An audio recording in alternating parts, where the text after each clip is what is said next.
Hey, it's Alan Burnett, yourweddinghub.com, and this is part 3 of indoor ceremony versus outdoor ceremony. Really, I guess what I should say is that it's, for those of you that are leaning toward an outdoor ceremony, some of the key factors that you want to think about and plan for to make it an over-the-top day. One of the things that we haven't touched on in the first 2 parts of this is making sure that the location that you're thinking of has got some privacy.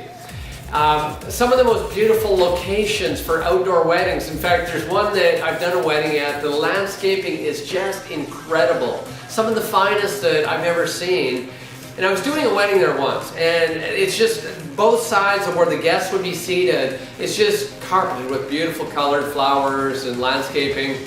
And when we were all done, I looked around and I noticed as we were signing the license, out of my peripheral vision, there was a ring of people all the way around, probably 100 looky-loos that had gathered for this wedding because it was a very public park and there was no way of keeping those away.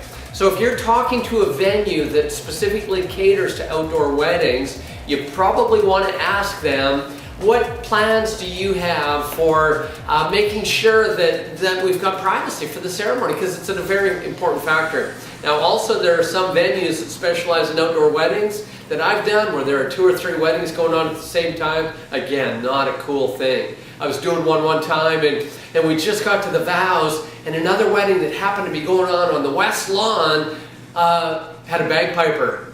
And you know what? It brought our wedding to a halt. We all kind of laughed and turned and looked at that wedding. But again, not a fun thing to have happen in your wedding day, but sometimes you got to roll with it. But you know, talk to the venue and say, are you going to be doing any other weddings at that same time as mine? And hopefully their answer is no. If it's not, I'd say next. So privacy.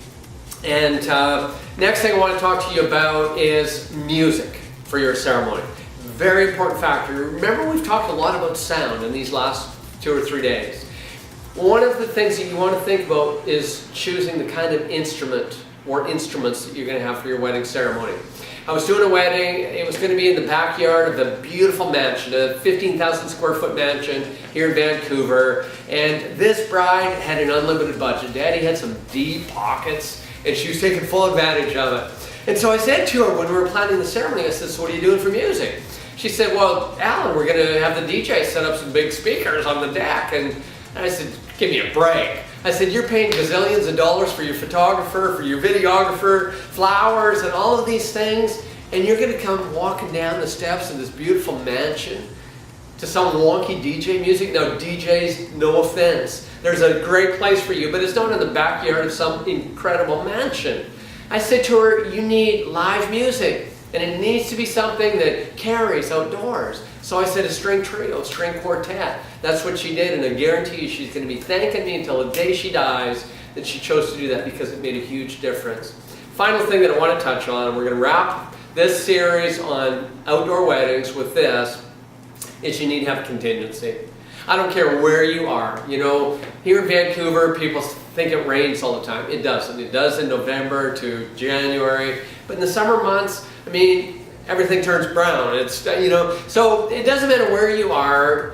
You've got to think about weather. I may have already mentioned this story, but I was watching a wedding in Mexico a few months back, and the wind was blowing, and it was really unfortunate for them. So think about contingency plan. If it does happen to rain, or if the weather's just inclement, what kind of a backup have you got? There are great ways of dealing with it, but those are just some of the things you want to think about. You don't have ideal weather anywhere, so consider these factors, and you may want to post some thoughts. That's one thing that I don't talk about it often, but post comments or questions. You know what? It's kind of a forum. We want people to be able to exchange ideas. You say, hey, this is what I did, and it worked great for me. We're here to help each other plan your wedding.